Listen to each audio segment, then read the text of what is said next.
Welcome back to another Reading and Correcting with me, Kindar, the Tiger Writes, and Ty, the Tiger Supervisor.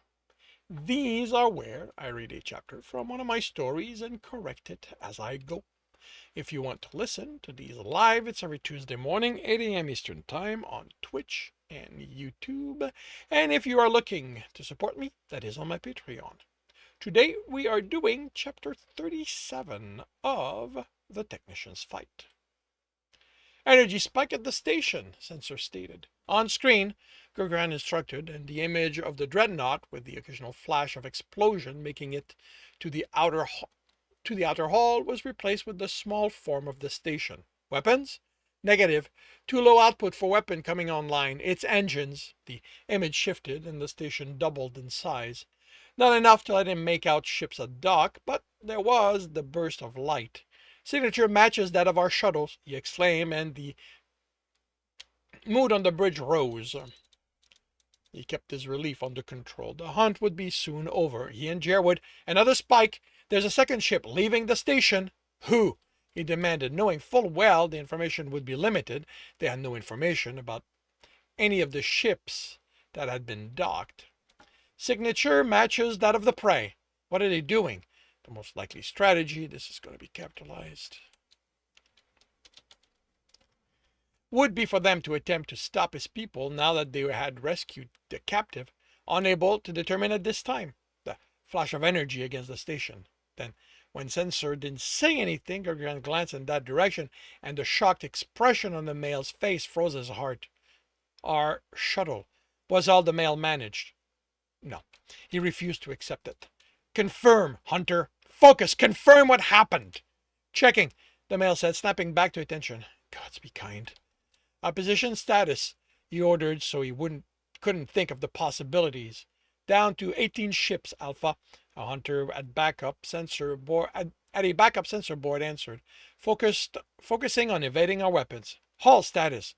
Overall at 83%, maintenance returned, but energy absorption plating down to 46. Alpha, sensor said, and the strain in their voice warned him of what was coming. Confirming the explosion was our shuttle. Fired upon? He searched the screen for someone to make pay. Did the prey fire on them? Negative. Scan of the prey didn't show any weapons. No indication it was fired on, but what, Hunter? He snapped.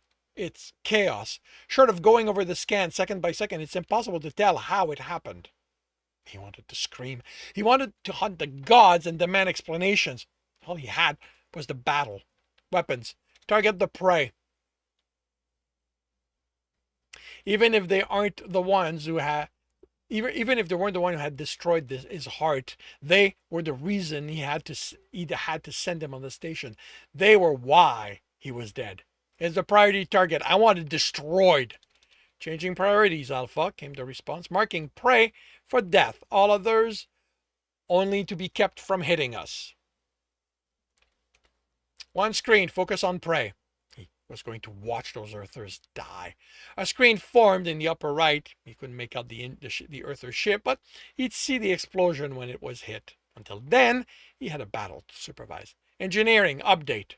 Power is steady in purple. The weapons on plasma pulse are being allocated the bulk, kinetic the rest. The backup will need to be looked after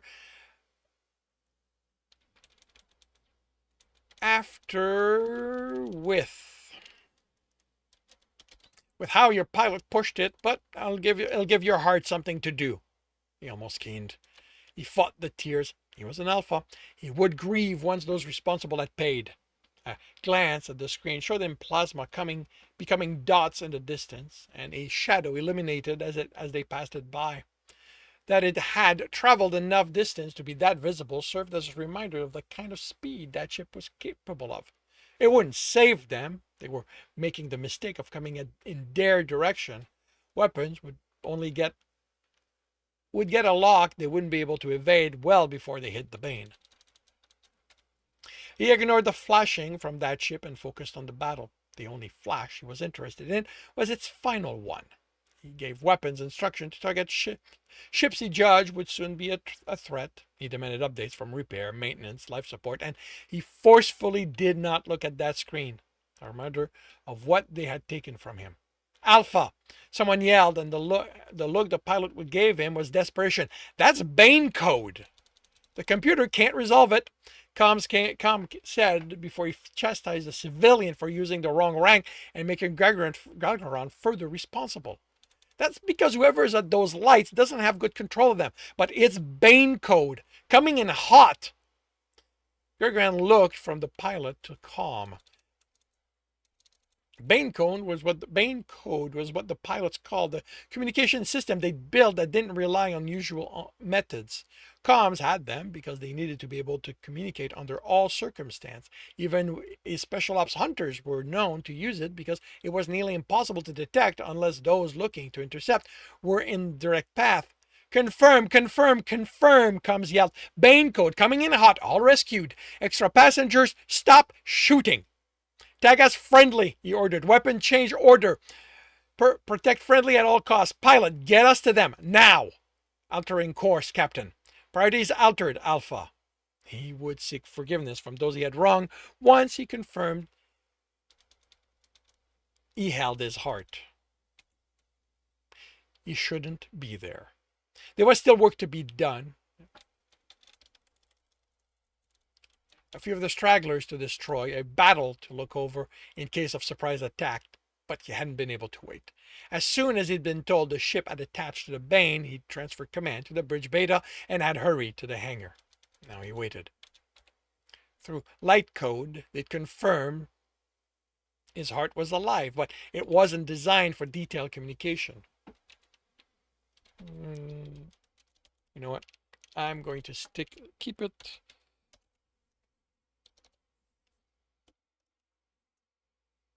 I'm going to avoid confusion and call it the same thing.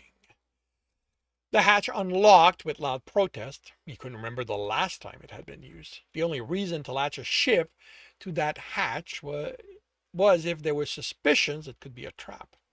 And as much as he didn't want to entertain the thought, that remained a possibility. While every hunter received training to withstand interrogation, no one was unbreakable, and Jer hadn't received that training yet. But Jer wouldn't know Bane code, but Tom would, and he was a civilian, so he never received the training. The hatch opened, and his hunters exited.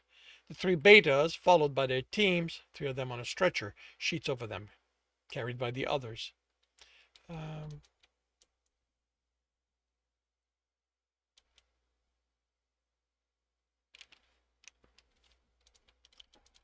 Carried by those.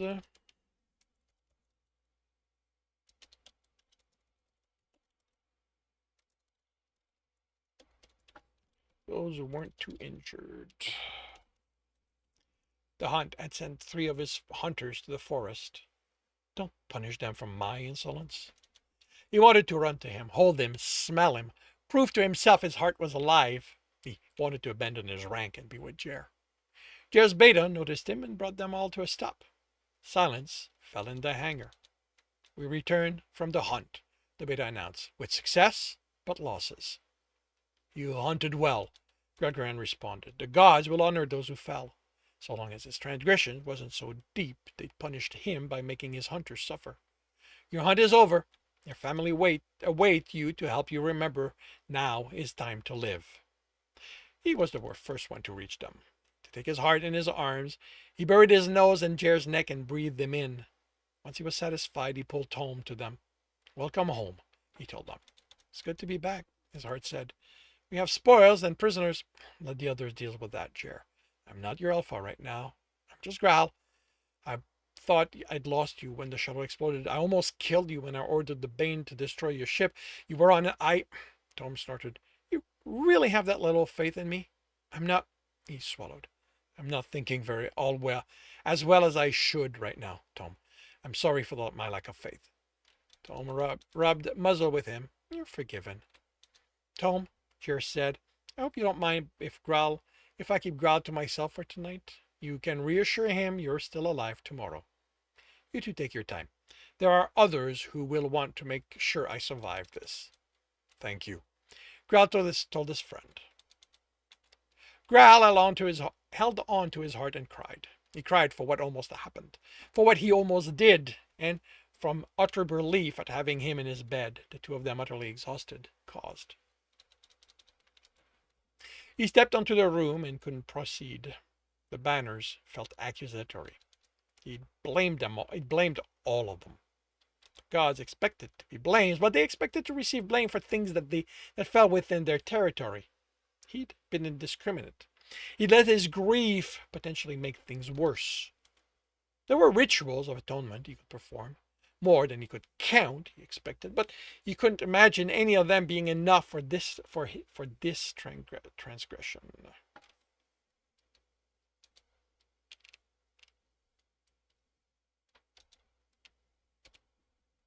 So he opted for this. I seek forgiveness, but I don't expect it. My grief isn't an excuse. You have stood by my people, your children, for as long as Thurixamian brought us into being, without ever giving us reason to doubt you, and I did. I am sorry. I have already made promises to some of you, and I will see them through. Whatever you need of me to right this wrong, on my namesakes, I will perform it. Not able to think of anything to add, he said the only thing left. He said the only thing left before leaving. I remember you. Status, he said, stepping onto the bridge. He wanted to stay in bed with Jer, make sure he couldn't lose him, but he was an alpha, and he had duties. 2 ships escaped within Earther territory, the beta said. The station is unpowered, something the Pax saw to before they left. We have Earther pirates, station personnel, and scientists in the cells. We had to put them 3 to a cell. The Pax had time to round up I need to account for something.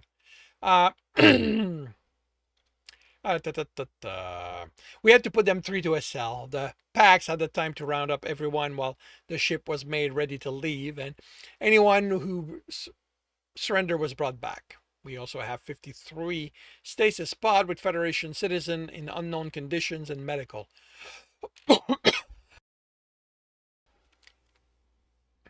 A machine like the one used on your heart was used on them, but from what the scientists said, none of us is enough like the Earthers for it to work properly. Their ultimate goal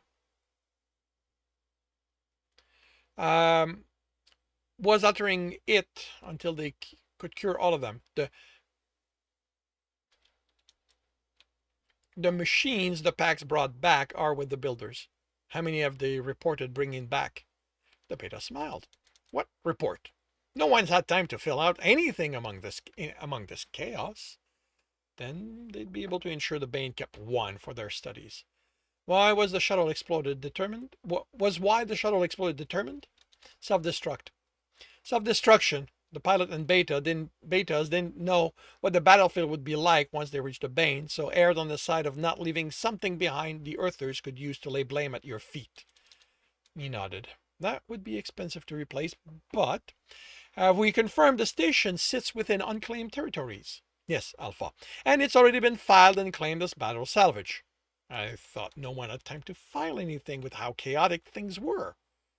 The beta shrugged. The crew was kept busy during it, but you know us betas, easily bored. Once the battle was done, what was one to do? What was the one on duty going to do? Just stand here and yawn?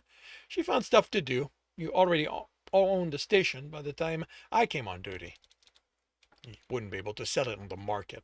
Not that he expected to find a buyer for it. Unless it had been designed to be moved, it was a proposition outside all except governments to make happen. He expected the leadership would want it, and he'd let them have it at a reasonable price. One that let him replace the shuttle and see to the repairs without having to return to Kelser. The investigation pack are already going over the data that was brought back from the station. The biggest hurdle they see is breaking the encryption. It's in a language they don't have a familiarity with, using a thought process different from ours. They say they'll get the information. They just ask for patience. They have it. You hadn't even known they'd be data retrieved. He had definitely not lived up to his rank. He hoped this place on the he took his place on the center of the bridge. You are relieved. And he set about working his shift. He shouldn't have made this promise.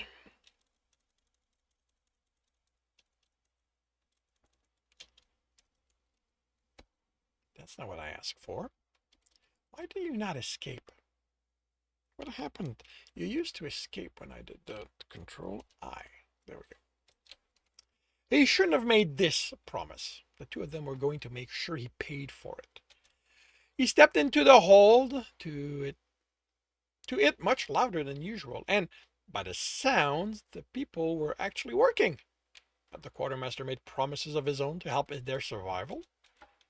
Z, a female at the counter, yelled, "Captain's here!" The response was too muffled by distance for Gralgiran to make out. "What is going on here?" he asked the female when he reached the counter. "We're putting all the stuff that had to be moved in place We're putting all the stuff that had to be moved back in place. Aren't there machines for that? The quartermaster had used to move all that in the first place?" She shrugged. "You'll have to ask Z about that. He just asked if I wanted to help, and," she grinned, "it's Z. Of course I said yes." The quartermaster arrived and rubbed muzzle with her. By her shiver, Gralgiran had an idea what the unseen hand did. "I can use your help cataloging. Why don't you go do that? I'll be there once the captain's done with me." Another rubbing of muzzle. She left. The quartermaster licked his fingers, then pushed himself onto the to sit on the counter. Gralgiran wasn't surprised the male was nude. "Is anyone actually working?" "Yes, and quite hard. And now if I have to make sure they take breaks." Until someone lodged a complaint, this wasn't any of his business, and he had business to conduct. "Zenial tel halon." The male's eyebrow rose to his ear, and Gralgiran waited for the comment. When they didn't come, he continued, "I'd like you to arrange a meeting with your uncle. The Bane is going to be at Groshirota Restis in 3 months." The quartermaster nodded. "I have to know. You never used my name since rescuing me unless circumstance forced your hand. What is it this time?" "I made a promise." "To whom?" Gralgiran glared. The quartermaster grinned. "What is your namesake going to think of you making a promise to mine?" "I think I've given him worse to deal with at the moment." That made the other male pause. "I'm not going to ask. What's the promise you made?" Would he gain anything from not answering? Would that go against his promise? "To attempt to get to know you. To attempt to build a better relationship between us." The male's eyes went wide. "Why? Why would you do that?" he whined. "What have I ever done to you that you'd want to make my life so difficult?" He realized something while Gralgiran was still trying to understand what that was about. "Don't answer that. The list is probably too long. But really? I don't understand how my promise to your namesake is making your life difficult." "You promised him you'd try to get over how you feel about me so we can be friends. Just what kind of male am I going to come across as if, in return, I go about making your life difficult? What's my namesake going to think of me? Do you have any idea how fun it was to make you squirm and look for things I could do that would force you to put me in a cell? Where am I going to get my fun now?" Gralgiran looked at the back of the hold, still unsure what was happening. "Different kind of fun," the male replied dismissively. "Definitely fun in its own right, but come on, Captain. Do you have any idea how much I got off on antagonizing you? Too much. No such thing." And he realized that his promise hadn't changed his life. I hadn't changed just his life. What happens now, then? "I have no idea. I mean, I'm going to have to be nice to you in return." He turned his head and made a gagging sound. "Although, you could..." "Oh, this is going to be impossible." "You can't let me off my promise," Gralgiran attempted. I expect your namesake would respect that. Tempting, really tempting, but I can be an adult about this. Gralgiran couldn't stop the snort. And treat you like a friend of rank deserves to be treated. Don't you take all your friends to bed? The male shrugged. And maybe that'll happen with you too. He nearly voiced his protest, but that hadn't been an assertion. It was just a question of time. And the male's behavior left him with only one possible action. When I'm not on shift, he said, and did his best not to sound reluctant, you may address me as Gralgiran el-Ravnir. It will be my honor, Captain. And since he hadn't been given a way out again, he could do the only one thing. I'll let you get back to work, Quartermaster. He headed back, overhearing the male whisper, just you wait until Jer hears about this. Oh, no fucking way. Jer was cooking. By the amount of food on the table, he was trying to not think about things. Jer, can I talk with you about something? His heart put the steaming pan on the cooktop and faced him. If it's about my session with the psychologist, that's tomorrow. That's good. Okay. You know what? I can add something. If it's about medical, looked me over, gave me shots, and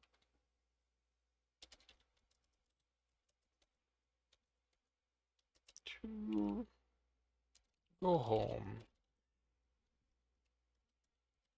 If it's about my session with the psychologist, it's tomorrow. That way, that lets me address that it happened. That's good, but this is something else.